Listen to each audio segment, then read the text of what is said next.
let's be honest, I'm sure we've all been in those situations. I know I have, where I've attended a conference or a other type of formal workshop, and I've come away and I was buzzing. I was full of the most amazing ideas, and then nothing really happened.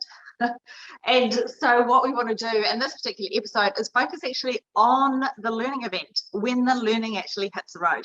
And where we're going to pick this up from is 3 parts. We're going to have a quick look at what are we doing before the learning event actually comes into play, just before that, making sure what are the disciplines we're doing at the learning event, and that part there is at the beginning of the learning event and towards the end of the learning event, so that when we walk away we're set up for the implementation phase. So I really hope you enjoy this episode, because for us it's about making sure that you optimize that learning event so that you can actually capitalize and get that growth happening quicker and with more ease.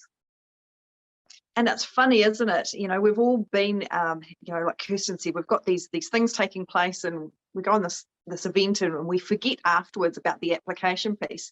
And I actually think some of that's because we haven't prepped ourselves properly, and we don't often think about that. You know, we've done our capability matrix, we know what our needs are, we've selected the right learning type for us, and we're set up and we're ready to go.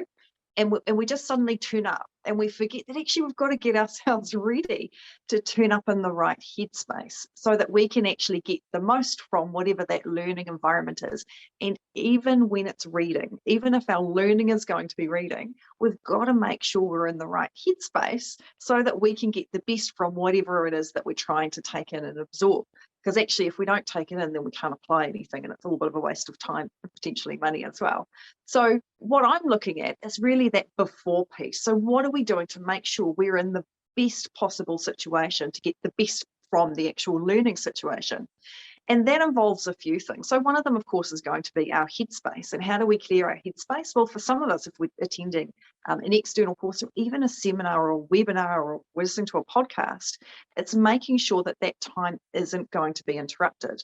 So what does that mean? It means you've got to do some work beforehand. And that might be things like setting up an out of office or setting expectations with internal customers around, actually, I'm not contactable between this time and this time because I might be out of the office or I'm doing a learning event of some description. So being really clear with boundaries so that when you're actually able to be on that course, that you've actually set those expectations, so you haven't got that chipping away on your mind while you're in there.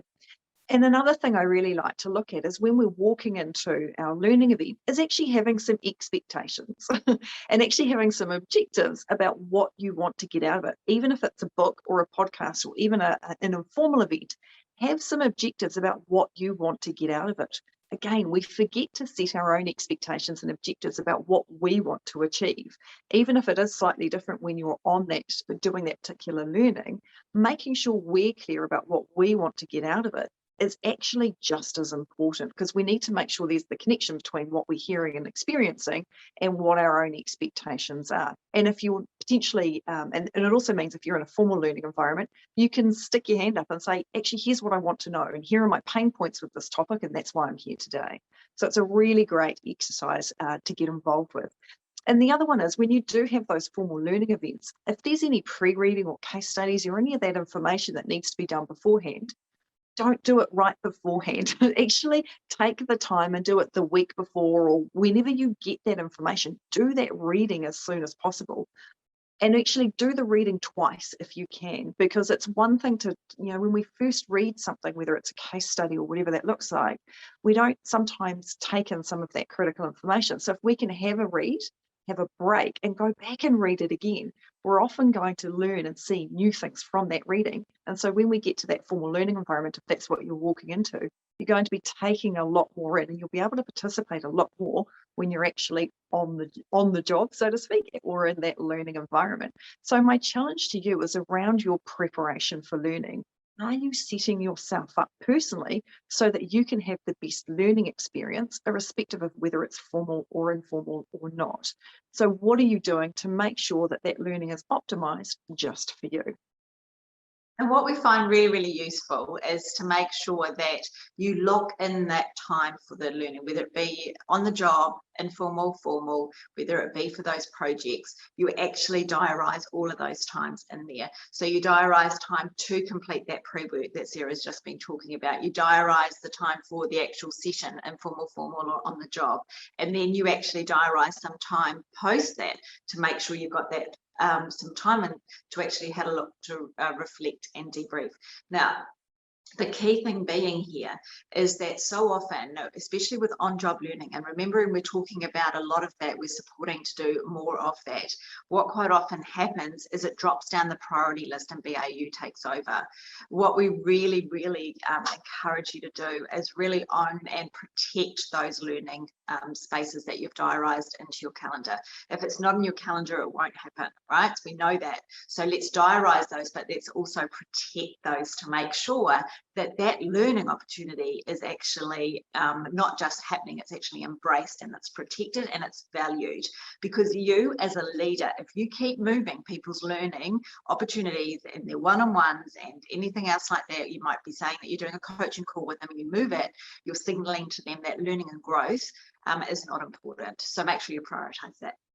And what I also want to focus on is moving from information to growth. Now, big difference. We're not flip-top heads, and I always think of it like, you know, when you go to like a show or a circus or something, and they have those clowns with that flip-top head, and you sort of put the ping pong balls in, or the head flips back, and you throw things into it. We're not like that. We're humans, right? So what we need to focus on is we need to move from information gathering to the actual growth phase of that. So when we're in that learning environment, whether no matter what type of learning environment it is, we're always focused on the application side of that and the practical side of things. And so when we're learning that information, I always think, how do you train yourself to do these 3 steps? So you collect the information, then in your head you actually start to jot down, it could be in a different color or a little panel beside the notes, as how do I then apply that? And so then you've looked at what the opportunity is where you can apply that new knowledge. So you're locking that in that moment, because in that moment, that's when all those creative juices are flowing. Then, so you've got information, you've got application opportunity. The third part is then the behavior you're going to do in that moment. And Sarah and I are a big fan on habits. And so this is around that behavior piece. So what do you do in a given moment to embed that new application? And so when you anchor it to something solid and you think, right, in this occasion, when this happens, I am going to do this. So please make sure that when you're looking at the learning opportunity and you're in that learning opportunity, you look at these key points, because honestly, it will work. You'll get better traction. And when you actually leave that a learning opportunity, your hard work's done, because you work out information, application, and the behavior I need to change. We hope you've enjoyed this 3rd episode, all around setting you up for the best learning, and also when you're in that learning environment, how you can then optimize the information that's taken in so you can then apply it after the fact. Join us for our 4th episode. We're actually going to talk about application in a lot more detail and also reflection. We look forward to seeing you soon.